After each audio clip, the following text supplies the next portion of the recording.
come out my truck, I'll put it inside.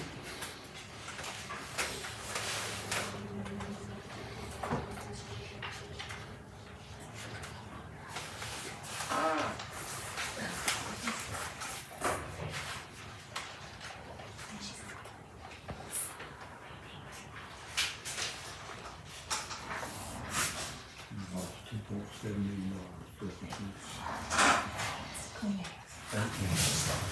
That's how much funding we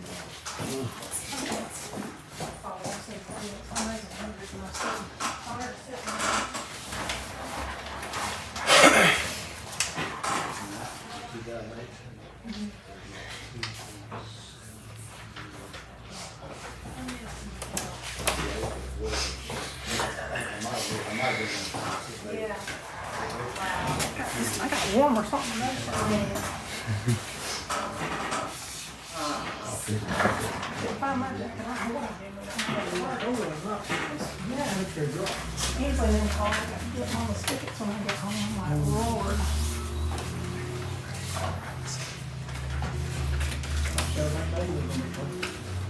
Well, that's what I said.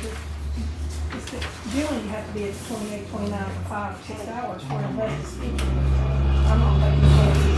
I'm glad you took them because I can't deal with it.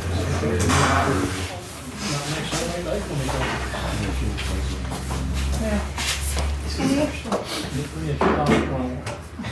Well, it'll be as late as Easter is this year to get hot in March.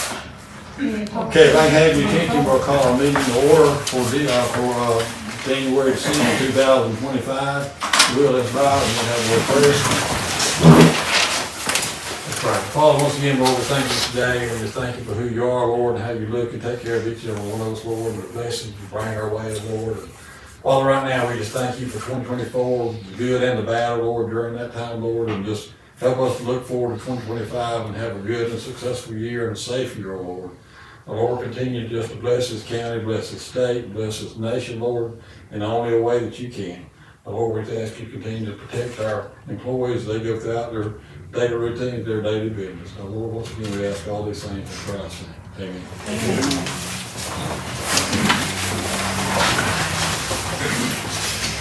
Okay, the first item on the agenda is the review and adoption of the agenda.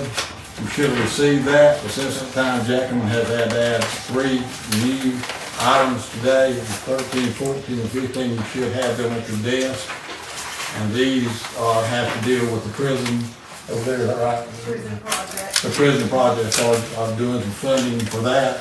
And we just need to add, I'm just asking y'all if you all will, if we can, add 13, 14, and 15 to our agenda. Do I have a motion to do that? Motion. A motion, Bob, have a second? Second. Second. Any further discussion? I hear none, all those in favor, signify by saying aye. Aye. Any opposed, like sign. Okay, approval of the minutes, you should have your minutes. You should have got those. If there's any questions concerning the minutes, I'll make the motion for you. have a motion to approve the minutes. I'll second. Have a second. Any further discussion concerning the minutes? I hear none, all those in favor, signify by saying aye. Aye. Any opposed, will like sign.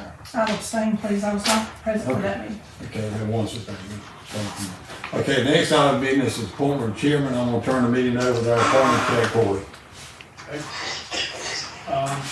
Entertain a motion for the appointment of the chairman of the Clinch County Board of Commissioners. I'll make a motion to reappoint Henry as chairman. Have a motion, is there a second? Second.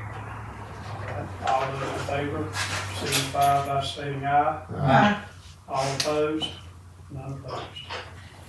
I guess so, thank y'all for that, thank y'all. Okay, next item on the agenda is the appointment of vice chairman. Do I have a motion to appoint someone for vice chair? Nominate Chad. Okay, I recommend for Chad Brown. Do I have a second? Second. Okay, second. Okay, any further discussion? Hearing none, all in favor, signify by saying aye. Aye. Any opposed, like sign. Number 3 on your agenda, appointment of the county clerk. I have a motion to appoint the county clerk. So, I know we're gonna get one there for a minute. We got a motion and a second. A motion and a second, and you just sort of pick the choice. I think it was wherever you wanna go with that. And, but anyhow, any further discussion concerning that? Hearing none, all those in favor, signify by saying aye. Any opposed, like sign. Okay, the appointment of the county attorney. To have a motion to appoint Mr. Chad Corey as our attorney. Not a motion. Have a motion, to have a second? Second. Motion and a second. Any further discussion?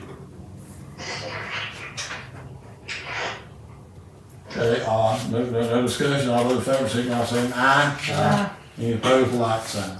Okay, your first, number 5, the agenda on the item is approval of the 2025 holiday calendar. If you'll look over in the packet, you should see that. Pretty much stayed the same as last year, any changes in it? No, just we have a couple election days, but Okay. I'll make a motion to approve.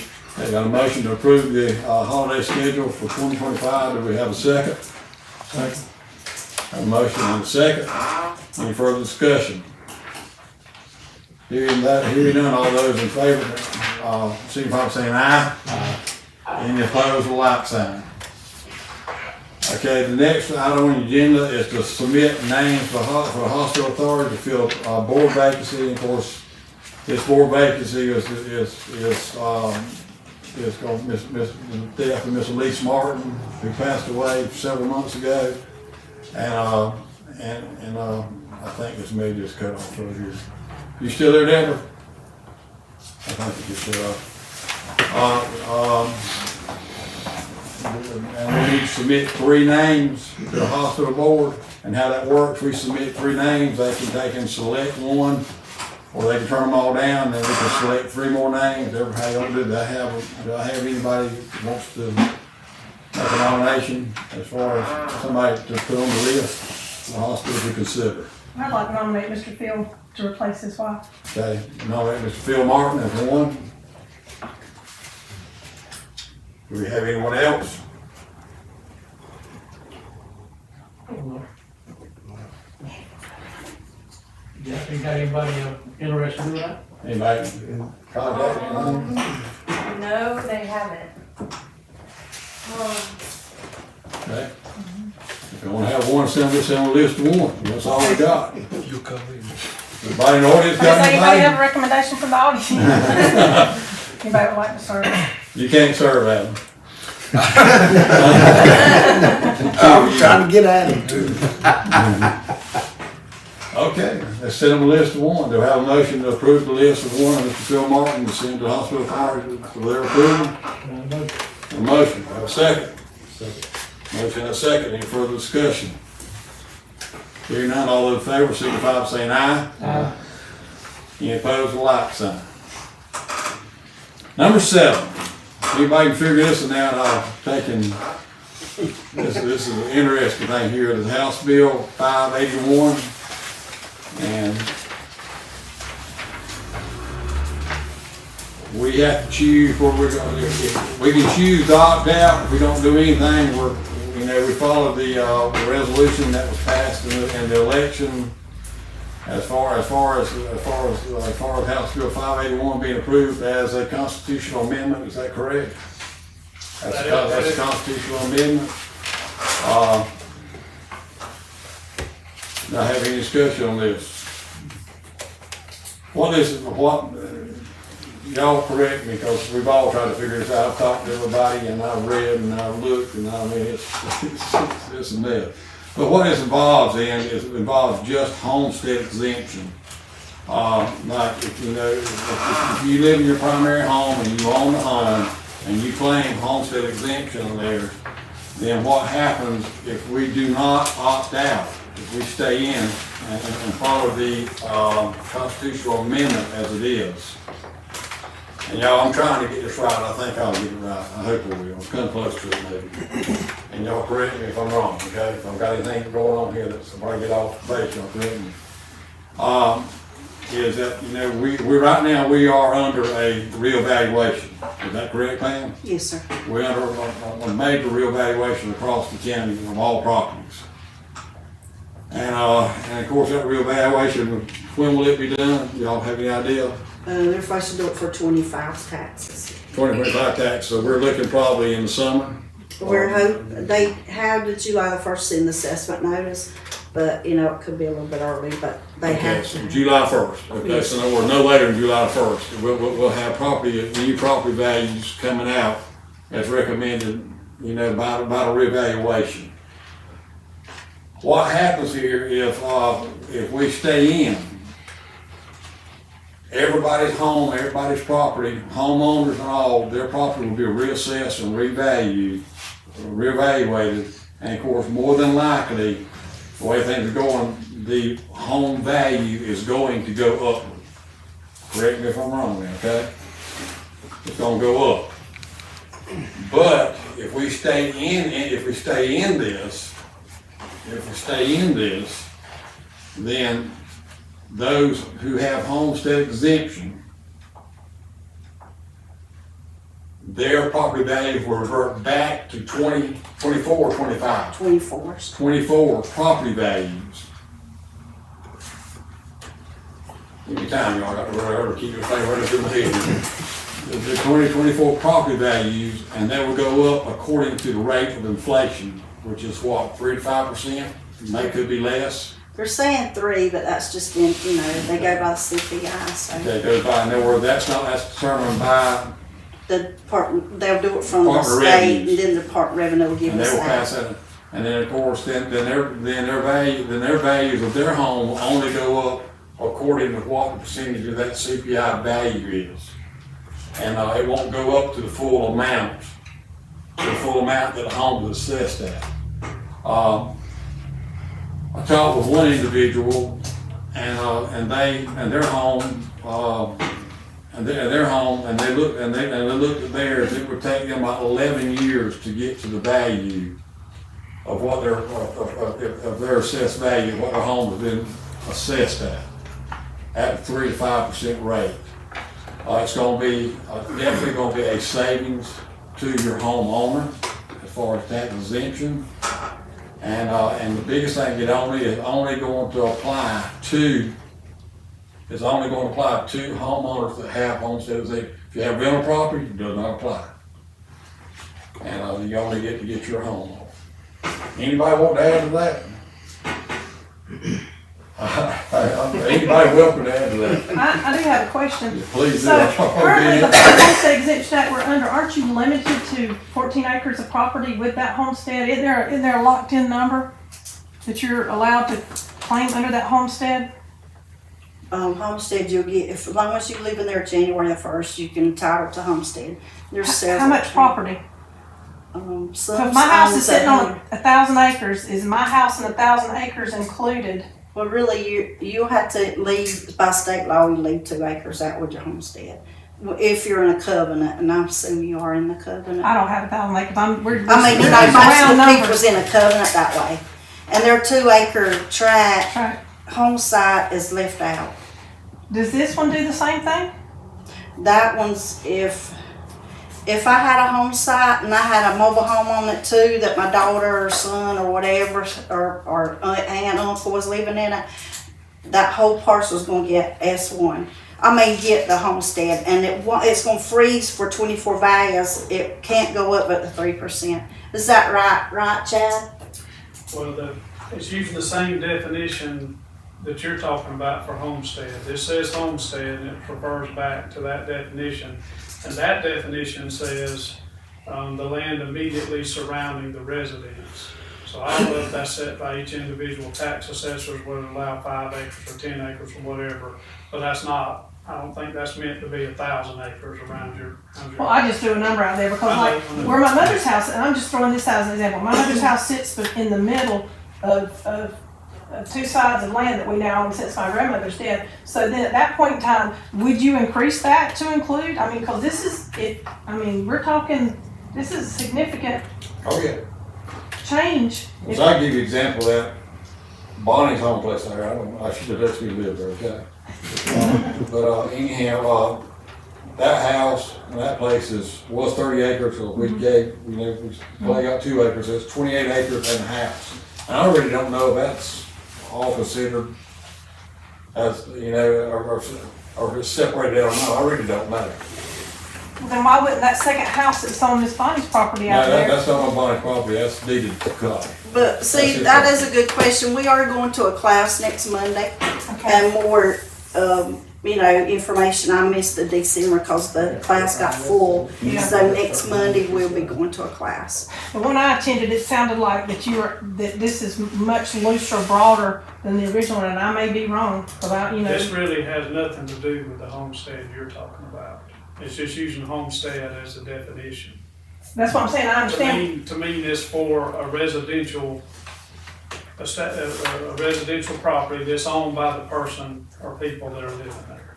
That's why they're using the definition of homestead. Okay, so they're gonna nail it down with that, so you couldn't just include, That's right. So you gotta go back and look at the other definition of homestead to see, and you know, it says in the event an individual applicant owns more than 2 dwelling houses, he shall be allowed the exemption granted by law for only one of those houses.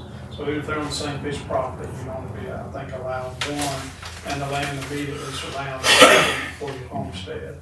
up to how many, up to how much land? I don't know. That's the- I haven't seen that, in anything I've Yes, read, sir. I haven't seen that, in anything I've read so far. It never mattered in the past because you were only given the X amount of dollars as an exemption. Very small. But Yeah, now- that's what I'm saying, because we could be talking a little change, we could be talking a huge change, and kind of where we're sitting on this side of a hurricane with the loss of revenue we're facing with other things, I just, like I said, I'm just throwing this out here because, Oh, that's a good question, that's good, I thought that's a good, great question.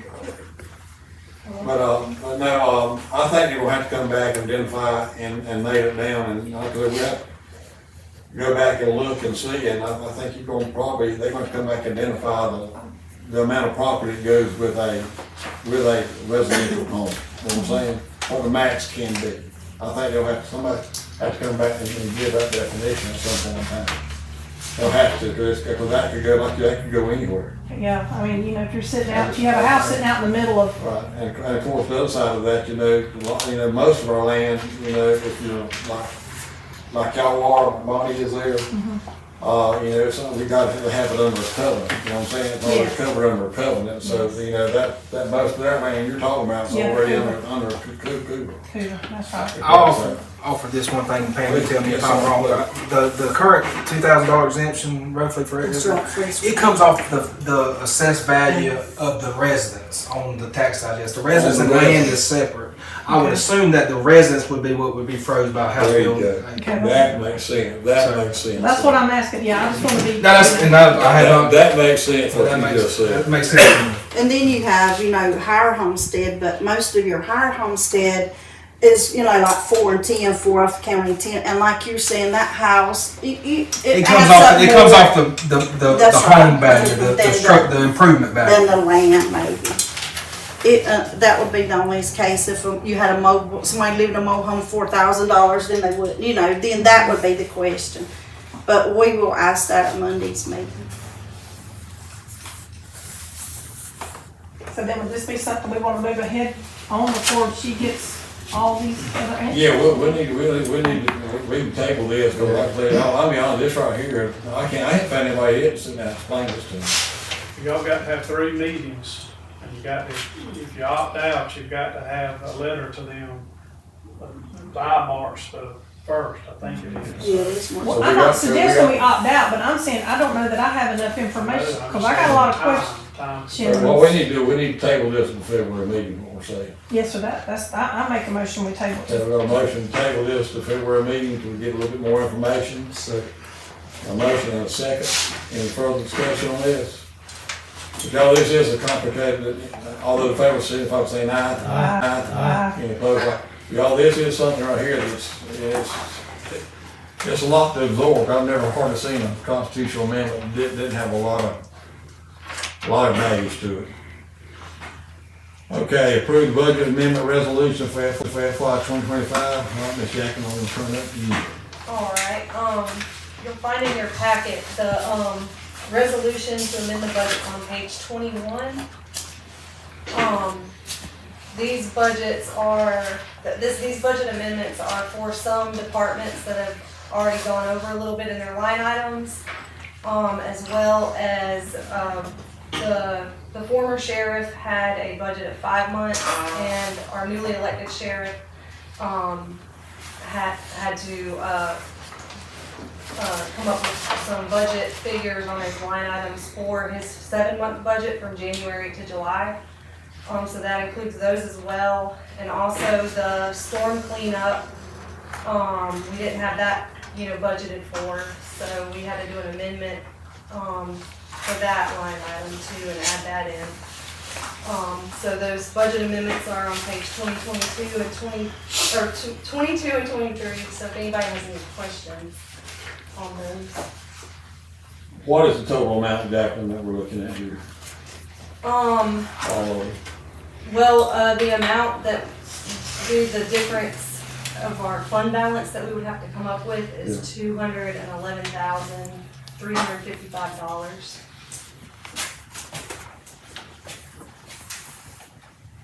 If you look at the top of page 22, the storm cleanup reimbursement, that will be reimbursed from FEMA. And then there's fines and forfeitures that may increase because, that's with sheriff, office citations, because the revenues that were budgeted for originally, the $125,000 was for a 5-month period. Okay. So I added around, $75,000. Okay. So, in this, what I'm seeing, so we're increasing the salaries for the office of sheriff from $234,648 to $678,974, which is $441,326. That's what it says. Well, I had a thought several weeks ago. I happened to be in Athens. I want to share this with you. I have asked for some help in this. We've had a hurricane, as everyone's well aware. Probably the only one that I could think of that really we weren't taught in school about, and I'm not sure why, it was this devastating, was in like 1780. 22,000 people were killed, which we still count bodies in North Carolina. But what I have done is I have called around, I asked, it came up when I was in Athens, about what this hurricane is going to cost us in terms of timber tax, the ad valorem tax for timber. So I called and asked and got some help, and we gathered some information on the counties from Michael, which occurred in 2018. Michael is nowhere near as devastating as this hurricane's been. I would point out that Baker, Calhoun, Decatur, Doherty, Early, and Seminole do not have 75% of the property as timber. 75% of their stuff is not timber. And like I said, I'm concerned that we're going to jump off and ask to spend money that we're not going to have. We got money. Yes, sir, but I agree with that. I understand we have extra money, but we're not talking about something that's possibly going to level off the next year or level off in the year coming. Everyone I've spoken to that's in the timber industry says that there's a potential that the damage goes all the way back down to 10-year timber. So that means that we're going to have a deficit of 10 years of these kind of taxes. And if you look on the second page of what I have here, I don't know if you're interested in looking at this or not, but we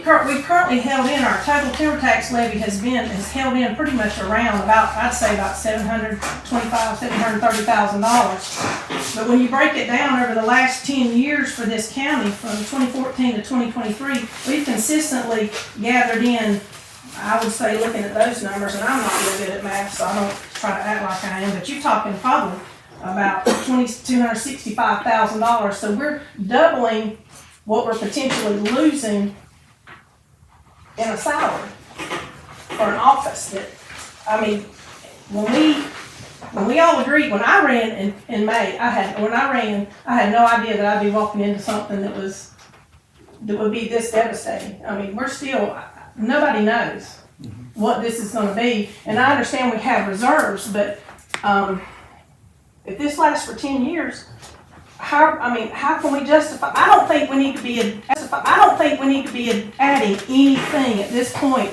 until we have a better grasp and a handle on what our finances are going to be. I mean, I don't I think we're sitting good. I think you've done a fabulous job. They're not me, the county, everybody involved in the county. Yes, but I'm saying, but since you've been here, These we, ladies up here, all of them done fabulous. yes, sir. But since you, you mentioned to me that since you've been here, we've gotten the budget built back up, and I agree with that. We've got money in reserves. That's important. But at the same time, I mean, I would be afraid to spend that amount of money at this time when we don't know what's coming in the future. That would be my first objection. My second objection would be if there is a set up pay scale for county employees, why do we think we needed to pull away from that one and start a second one for a different office? Are we gonna allow everybody to decide or to have an increase that we may or may not be able to afford at this time? Well, we've increased salaries every year, and of course, to be honest with you, the sheriff's situation, we haven't had a whole lot of deputies over the last several months. Yes, sir. And it's very difficult to find deputies anywhere you go, just about every staff across the state. Last time I talked to a man from Bibb County at one of our meetings over in Savannah, when the commissioner was there, and I asked him, I said, well, are y'all able to hold your sheriff? He said, we have no problem with our sheriff budget. I said, we're understaffed. Right now, we have about 53% of the number of employees that we need for a sheriff's office right now. I don't know that right now that we are fully staffed at our sheriff's office yet. We're not. Okay, yeah, I agree with that. I know we're not. I don't disagree with that at But all. start with asking your question. Number one, I would never have proposed this increase in sheriff's salary if I didn't think that we were financially sound to be able to handle it. Yes, sir. And going back to your timber tax, you're probably looking on your timber tax, we're probably going Clinch County Park, not more education, anybody up at Clinch County Park, we're probably gonna lose around $150,000 in timber tax money this year. That's what I'm thinking. I wouldn't think this year because everybody's cutting. And everybody's Yeah, cutting. but- Even if it's $1 to $8 a ton, it's $1 to $8 a ton is what I've been told, so. Right, but right now, everything I've heard of 1 to 4, it's bad, that's what I'm saying, and when you start loading the truck and you were getting $15 a ton. Yes, sir, I agree. And now you're getting 3 and 4. It doesn't take long, it takes a long time to get that amount, because our timber tax is based on the amount of timber that's cut, on the, 3.2, 3.3, 3.4%. What is it, y'all, 3.3, Plus 3.4? it's 3.4. 3.4% is what we base the timber tax on. And so, yeah, we're gonna take a big hit on timber this year. But for fiscal year 2025, I'm going in 2025. Fiscal year 20, we're gonna take a big, we're gonna probably take one the next year and the next and the next. Before it finally levels itself back out, and then what's gonna happen, you're gonna cut less timber, because there's gonna be less timber to cut, because they've had to go back and cut some smaller tracts that aren't gonna be available in 10 years from now when they were on schedule to cut. There are gonna be people who can't replant. I mean, we're talking, I mean, unless they've jumped into some And of he's these things. telling you, you probably in the same situation Bonnie did. Yeah, we No, lost some. she got hit hard, she probably lost close to 40% of hers out there. And we Yes. can't get it up off the dirt. That's We right. can't find a way to come get it. But hey, that's part of it. But no, those sheriff's salaries have never been proposed. If we did not feel like when we voted on that back in, November meeting? When? It was the December meeting. Okay, the December meeting. No, we discussed this and we knew it was gonna be a hit. We knew that. But at the same time, you know, we've been able to take and survive, because you're talking about getting hit. If you're gonna get down to getting hit, flipper, going back to timber, Yes, sir. going back to timber. So we're losing more revenue with flip as well? Oh, you just don't know how much money we lost in the last, from 2018 on flipper. And Yes, I 2018, looked at that. you don't have, this is mine, I asked for this. Okay, but I've looked at some stuff with flip. And with flipper, in 2018, we got $1,087,890.63. And ever since then, it's been going down. So, So from that figure right there, you take and subtract each figure from that, we've lost $2.7 million this county has in revenues since then. And I'm gonna be honest with you, we're just about to the point of saying at 10.9 mills. That's gonna be tough. Or this past year, when we got through budget, we got to the end of the year, we had $30,000 left in revenue and excess revenue. which is way over, but we were $300,000 in the good, in the black as far as managing our expenditures for the year. Yes, sir. And so, but no, it's not gonna be good, and like I say, with the sheriff's office, the commissioners here, as we talked about this, we decided, and we voted to take an increased salary. And if people want to disagree or agree, but that's what I felt like was best in order for us to get adequate protection in this county. And for him to have an opportunity to take and get deputies, and hopefully get some deputies from Clinch County come in here and get some deputies from Clinch County back in. Yes, sir. Does this put us in line with Lanier and Atkinson? Is this what they're I paying? have no idea what. They're going up. If Because the they're not able to last, sustain this, I don't understand from questions that from talking with people. I think, I can sure. I don't disagree. Listen, the risk that is associated with being a lawman, being in the law and office of law, and y'all have done it for years. And I mean, listen, that is a lot. I mean, I've been there. I had, I understand. A very good friend of mine about Austin lost her son, and he got T-boned out there on Cat Creek Road out there by Sheriff Pop's house. And and they never wanted him in this business because it was high risk. They got the boy a degree in accounting, and he wanted to be a policeman or a sheriff's deputy or whatever. It's a high risk, and I understand it's high risk, but there's some jobs that you take that it won't matter how much you pay people. It's never worth the risk associated. But I'm asking, as a county, are we able?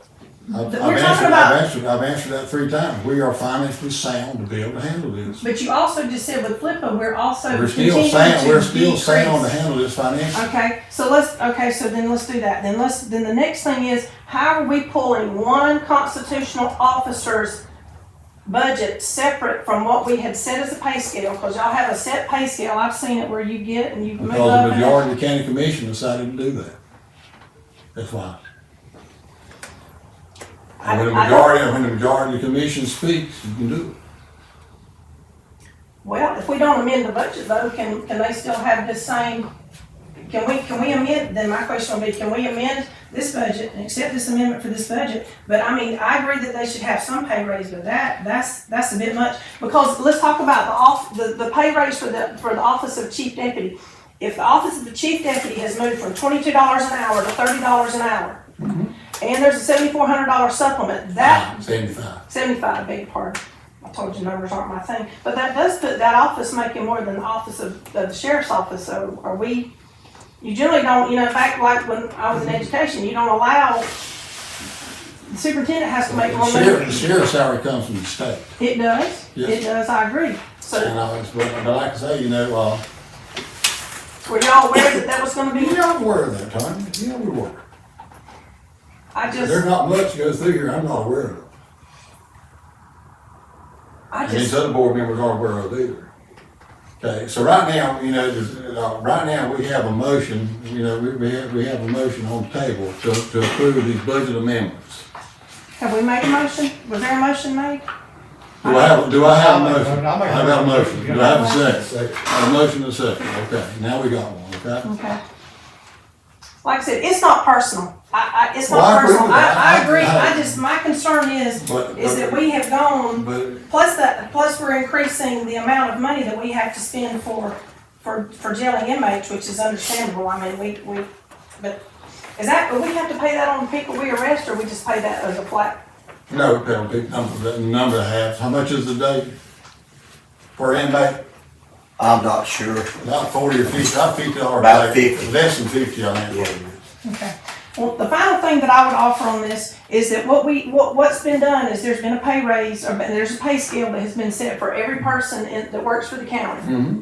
That's the part that's been going on. And what we've done is we pulled one office out, and we want to let them do something different.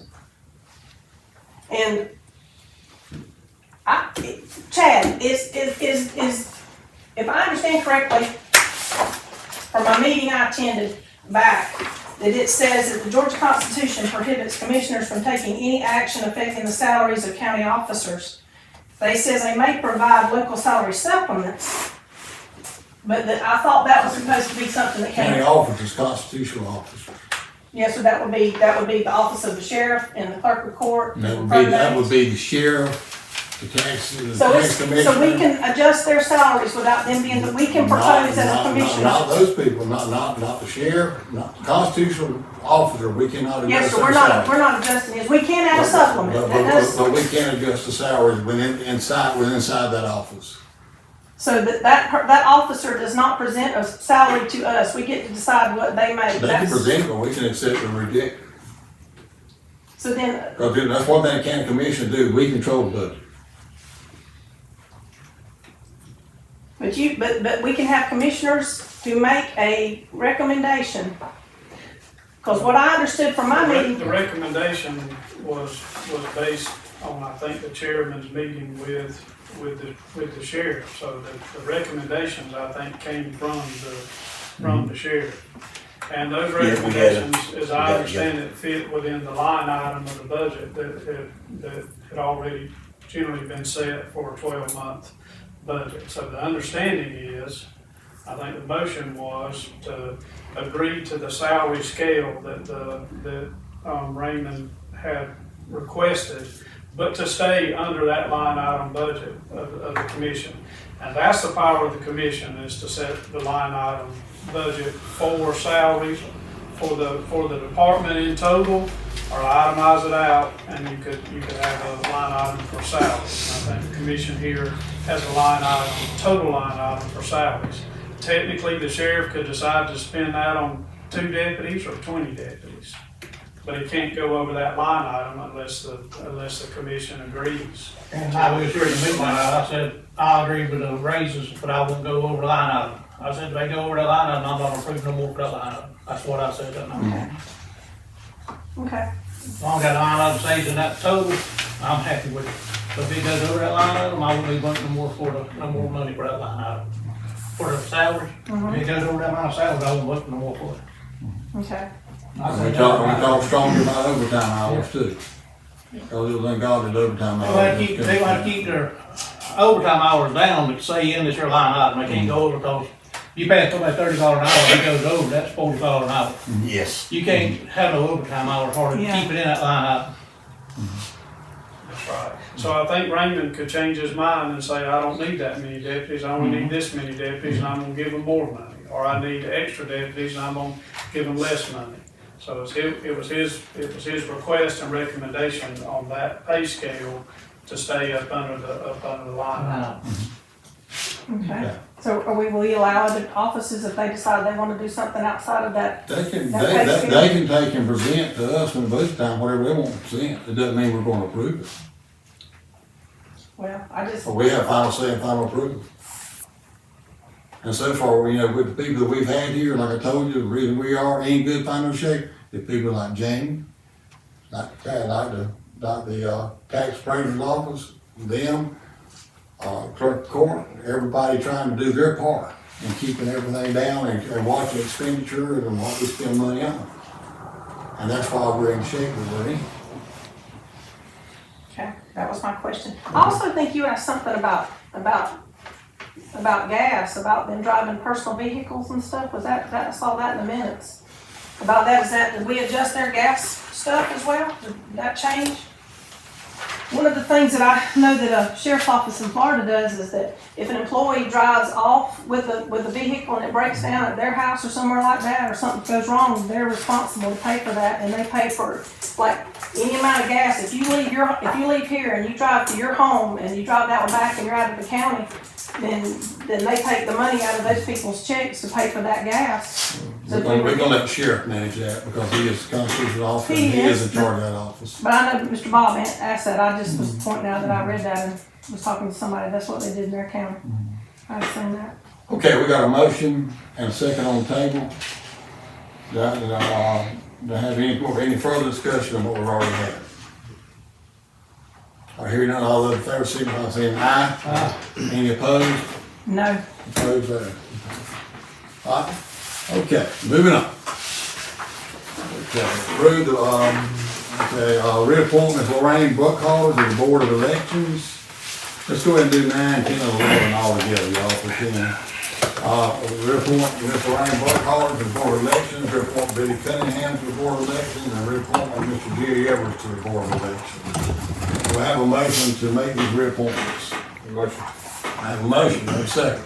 I got it. Okay, got a motion and a second. Any further discussion? All right, hearing none, all those in favor, signify by saying aye. Any opposed, or like sign. Okay, our Red Cross service report, is she here? I think I saw somebody walking, there she is behind. Miss Jackie Shoemaker, from the Executive Director of the South Georgia chapter of the Red Cross. Thank you for being here, and thank y'all for what y'all do. Thank you for We'll turn the floor to having me. you. I have some handouts. Would you like me to hand them out now? Yes, ma'am, please. Okay. Thank you. You'll make one of those. Thank you very much.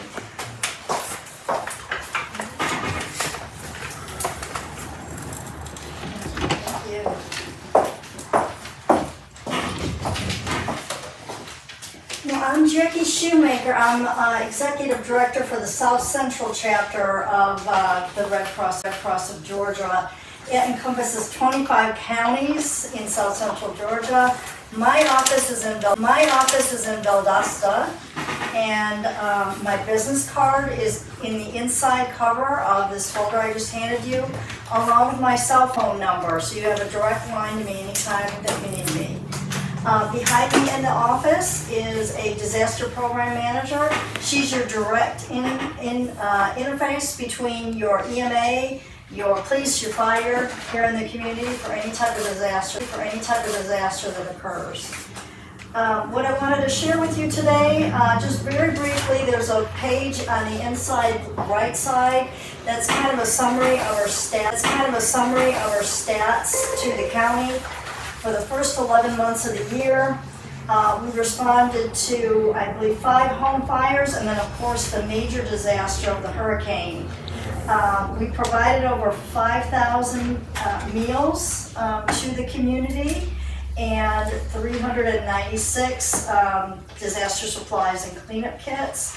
A lot of it we coordinate from you and from your EMA director based on what you need. Don't ever be afraid to call when we contact you to say, hey, I think this area here is still without power. They need a little extra help with food, and we can make it happen. But your main interface in your county is your EMA director. They're your quarterback. So to discuss with them, they have a system they can enter in whatever need that you have. Even ahead of a storm, if you need to set up the evacuation shelter, go through them and have them make their request. One of the biggest item here, I see we responded to 5 fire calls. And I don't know if we're missing them all, but your residents can call the 1-800 Red Cross number if they experience any type of disaster. And what we provide, after of course they've gone through the fire department, is we'll come out, we'll provide them with a card we're loading money on for immediate needs. And it's really based on the family size. It goes from $350 up, depending on the family size. And then additional money can be added to that card. Say, for instance, they've lost prescription drugs or medical equipment that they need for their daily lives. Our medical team will be able to contact the pharmacy, authorize a refill, get more money loaded on the card. We come out with blankets, with comfort kits, with snacks, with drinks, and this card for the fire victim. So I've included a sheet there with the 1-800 Red Cross number to get out to your community, make sure they're aware, along with some fire safety checklists that are available to your community at any time, both in English and Spanish. Some of the 2 major events I wanted to share with you. On 2 days from now, on the 8th, we're opening a program that is actually grants back to the community. Yes, the Red Cross is providing grants back to the community to build up resiliency after the hurricane. We've been blessed with a lot of donations.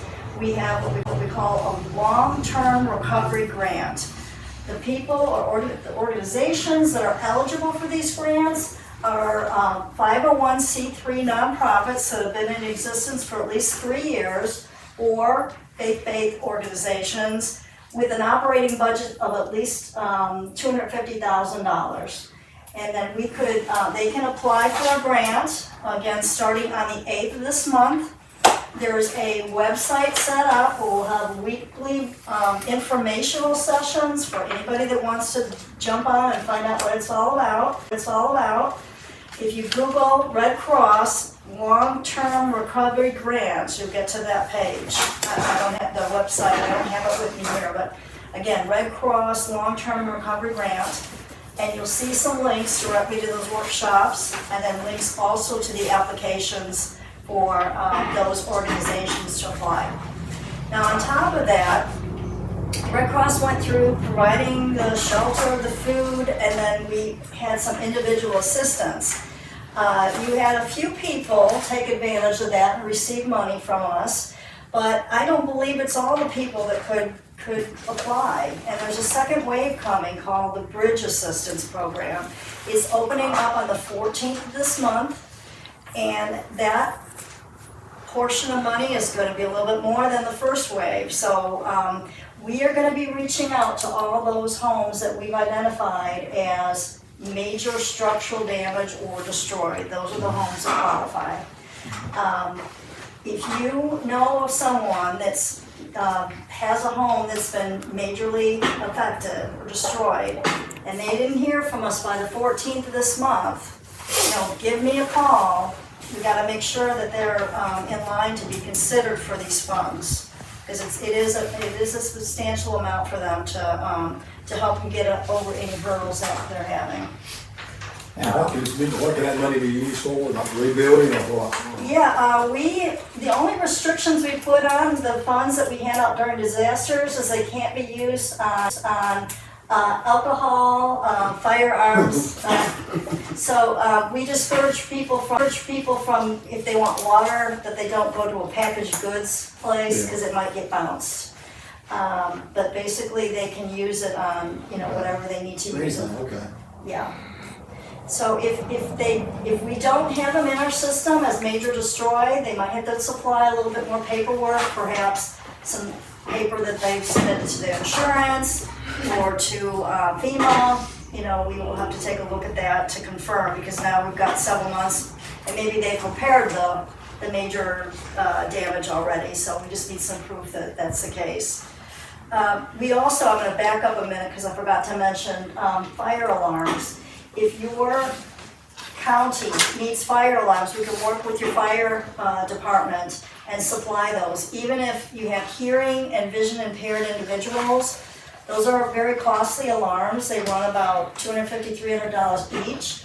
They're a special order, but we can get them and provide them. I was on an install for them, and I know they're they shake the bed pretty violently to wake the person up, and the light, you can't miss the light. They're really obvious alarms and very beneficial, so we will provide those as well. Any questions? One more thing, my card is on here with my cell phone number. So I know during the hurricane, I'm trying to get a hold of everybody and the internet's down.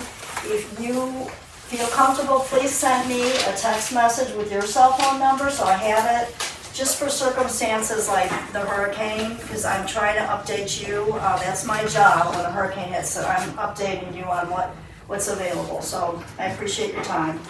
I want to say too, the blood drive that comes to the high school, they do a great job. Every time I've been there, they do a really good job that ladies do out there. They're real organized. Well, I did, you mentioned the other lines of service.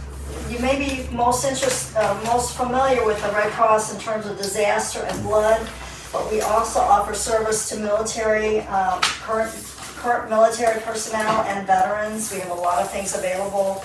We reconnect a lot of people when an emergency happens stateside and they're deployed. Time after time, I'm hearing stories of help bringing them back within 24 to 48 hours to be with that loved one during the emergency. We take care of that. It's called a Hero Care Network. And we also have resiliency workshops for veterans and their caretakers. Those are all free of charge. We have preparedness classes that we offer to get people ready for hurricanes, for fires. Those are free of charge, anywhere from, the youth programs up to the retired individuals. And we also offer CPR, first aid, water safety training classes as well. Those do have a slight charge to them, but all of it in line with preparing the community for disasters. Anyone else have any questions, Ms. Shoemaker? Thank y'all so much for what y'all do. Well, thank The way y'all you. serve all our communities. Thank you. And then under old business, debris removal recommendation, Jacqueline, you want to cover that for me? Sure. Did we wanna do 13, 14? Yeah, we're gonna do 13, 14, Doesn't- 15, yeah, that's under new business. Okay, Jacqueline, you wanna do 13? Yes. Can we do all three of them together? Or can Yeah, they're all three related to each other. The regional commission contacted me this afternoon, and this is about the project over at the old prison where we're gonna use redevelopment funds. It's also it's using CDBG funds. It's the same kind of funding. But we approved, applying for the grant and everything, and we had to submit a initial project assessment paperwork, and y'all had approved that back in October. So the next step, they said that we need to approve a resolution just stating that we're submitting the grant application and that we've agreed to use the regional commission to help prepare and administrate the grant, and that we have officially chosen Glenn Gregory, which we chose him back in 2023. We ran an RFP in the paper, and went through the procurement of that, and he was selected. And then it also in the resolution states that we've agreed to provide sufficient matching funds and in-kind services to complete this project. So, my understanding was the first part of the project, the redevelopment fund part, is just demolishing the building, and there's no match required of that. But whenever we go to the second phase of building like a resource center, there might be some type of, it's usually 5% is the match. So this resolution is just basically agreeing to those conditions. And then number 14, as part of the requirement to submit, is that we state that the land and the building is slum or blight. I guess it's according to the CDBG program. We have to approve a resolution stating that. And also the number 15 on the agenda is approving the certification that there's no conflict of interest of anybody on our board with the Homerville State Prison Project. So those are what those three items are. Or we mainly doing housekeeping. That's right. What was the second one that you had to state that the land or building, what now? It's a resolution declaring us, here, I can just give you I'm gonna give my, Yes. it's long. Here you go. You can just like that. Thank you, Jack. You're welcome. Okay, does anyone have any questions concerning these three items? This is an observing project that definitely needs to be done for that community over there to help raise, it's gonna give us the opportunity to do a lot of things down in the future if we get this cleaned up over there. Does anybody have any questions concerning this, Jacqueline? Do I have a motion to approve these items 13, 14, and 15 as presented? Motion. A motion and a second? Second. Motion and a second. Any further discussion? Hearing none, all those in favor, signify by saying aye. Aye. Any opposed with a like sign. I did have a question. When will this start? Immediately? As soon, well, we have to get they're gonna submit everything around the end of January, beginning of February. So, I don't know when, it'll probably be a few months before it. So this year, it'll start moving. Yes. Oh, good. Yeah, it'll definitely be this year. This has been a sort of ongoing thing for the last couple of years, you know, we've been working through the Homewell Housing, is that right? Mm-hmm. The housing authority. Authority, working with them. We're really working as an agent, Yes. that's what we're doing as a pass-through agent, what we're working as. I covered a meeting years ago, and I said, Yeah, this been ongoing. Yeah, it's been going on, been- Yeah.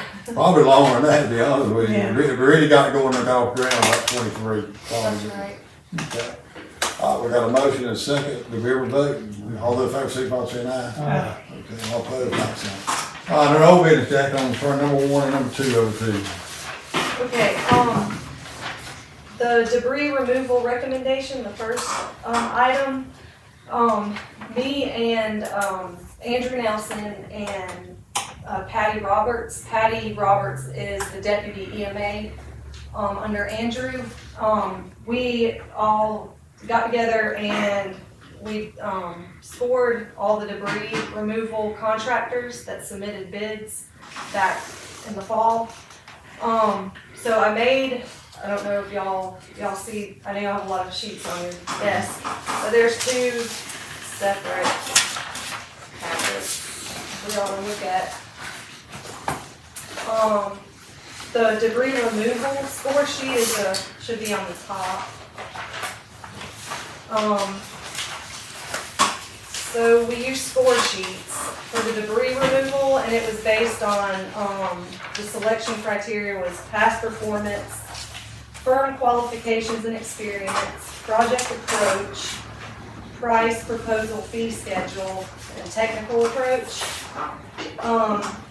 And the ones that scored the most, it was out of 100, the top debris removal company was DRC Emergency Services. They scored 297. We had a tie for second with SDR, that's who we're using right now for our debris removal, and then CTC and CTC Disaster Response. And then next came TFR Enterprises, and then Looks Great Services. So this debris removal contract, it would be a retainer for future disasters. It doesn't cost the county anything until we activate it, until there is like another, hopefully there isn't another one for a very long time, but another disaster. So I would recommend that we choose the DRC Emergency Services, since they did score the best. They were all pretty close. The main difference was like their pricing, and DRC had the best pricing. DRC, is that the one the state uses? They do, yes. State The uses state of DRC Georgia. also, so that's another plug for them. But what this actually does, correct me if I'm wrong here, is that if we have another disaster, we don't have to come and meet. Jackie can call them and have them right on here and let them go to work without us having to come to all meetings, that kind of stuff. It gets us off the ground and running a lot quicker, is that right? That's right. Okay, so we have a recommendation, DRC, is that correct, Jackie?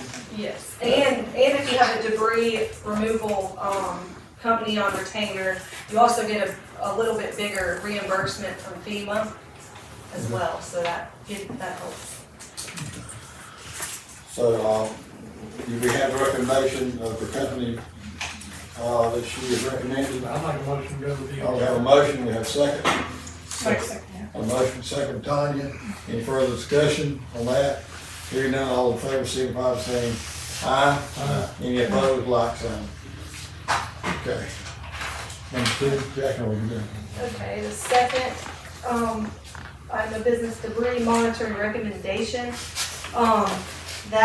That is the debris monitoring company. If you have a debris removal contractor, you also have to have a monitoring company that's separate from them, a different company, to come in and make sure everything is being disposed of, under the correct way. So we had 2 submit proposals, Debris Tech and then Insight Planning and Development, RMA. And Debris Tech scored the highest with 300 points, a perfect score. And they're actually the ones we are using currently. with SDR. And then the other one scored 273 points. So we would recommend to choose debris tech.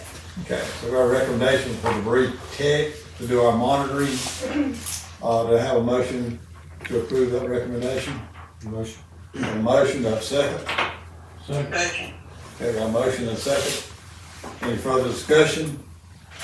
Hearing none, all those in favor, signify by saying aye. Any opposed, like sign. Number 3, disaster recovery management service recommendation. All right, we also advertised for it's called a disaster recovery management services, like it's a consultant, service. And, these, consultants, they come in and they help you submit all your FEMA paperwork and make sure you can get the most bang for your buck, get the best reimbursement you can get. And also they can help with hazard mitigation, come up with projects that, me or Andrew may not even be able to, think of, to help for future disaster planning. So we had one submit a proposal and it was TF Rankin and Associates. And I have they're out of, let's see, I think they're out of North Carolina. But I have their packet if you guys want to take a look at it. Okay, now, didn't you tell me on the disaster recovery management services that, in other words, that we can actually charge it off to FEMA? Yes, and in the end, you get reimbursed for. We actually get reimbursed for this company right here. Yes, sir. We're reimbursed for all of it, what it actually come down to. That's And right. of course, just according to what level right now, we're being reimbursed at the 100% level, which is highly unusual, and then usually it's 75% from the federal government, 15% from the state, and usually, like the last one, was like 10% from the county. Is that right? That's right. And so, do we have a motion to approve who, Jackson? TF Rankin Associates. Got a motion to approve the Atlantic? Got a motion, do I have a second? Second. Okay, motion and second, any further discussion? Hearing none, all those in favor, signify by saying aye. Any opposed, like sign. Okay, that concludes our items in our regular session. Now we're going to be going to executive session to discuss litigation. We'll have a motion to go into executive session. A motion, I have a second. Motion and second, all those in favor, signify by saying aye. Aye. Okay. Y'all like to hang around, we shouldn't take very long.